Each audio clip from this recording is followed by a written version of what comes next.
ભાષા સજ્જતા. બાળ દોસ્તો, અહીં આપેલા વાક્યો વાંચો.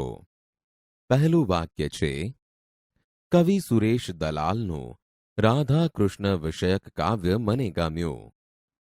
બીજું વાક્ય છે, બે ભાઈઓ વચ્ચે એવો સ્નેહ કે જાણે રામ લક્ષ્મણની જોડી. ત્રીજું વાક્ય છે, 5-10 રૂપિયા વધારે થાય તો ફિકર નહીં.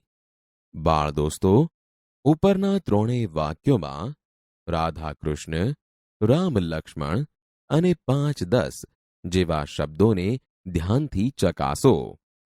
તમે તરત જ કહેશો કે રાધા કૃષ્ણ શબ્દ રાધા અને કૃષ્ણ એવો ભાવ પ્રગટ કરે છે.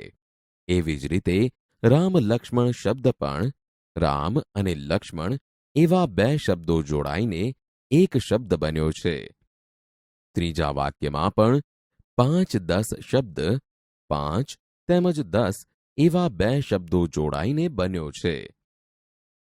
પરંતુ ત્યાં 5 કે 10 એવો અર્થ નીકળે છે, જ્યારે પ્રથમ બે વાક્યોમાં રાધા અને કૃષ્ણ તથા રામ અને લક્ષ્મણ એવો અર્થ પ્રગટ થાય છે. આમ આ રીતે રાધા કૃષ્ણ, રામ લક્ષ્મણ અને 5-10 એમ સમાસ બને છે. બે કે તેથી વધુ શબ્દો સાથે બેસીને એક નવો જ અર્થ પ્રગટ કરતો શબ્દ બનાવે ત્યારે સમાસ થયો એમ કહેવાય. બાળ દોસ્તો, સમાસના જુદા જુદા પ્રકાર છે. અહીં આપણે દ્વંદ્વ સમાસ વિશે જાણકારી મેળવીએ. દ્વંદ્વ એટલે જોડકું. જ્યારે સમાન અધિકાર ધરાવતા બે કે તેથી વધુ શબ્દો જોડાઈને એક શબ્દ બને અને તેમને છૂટા પાડતા કે અથવા અને જેવા સંયોજકો મૂકવામાં આવે ત્યારે દ્વંદ્વ સમાસ બને છે.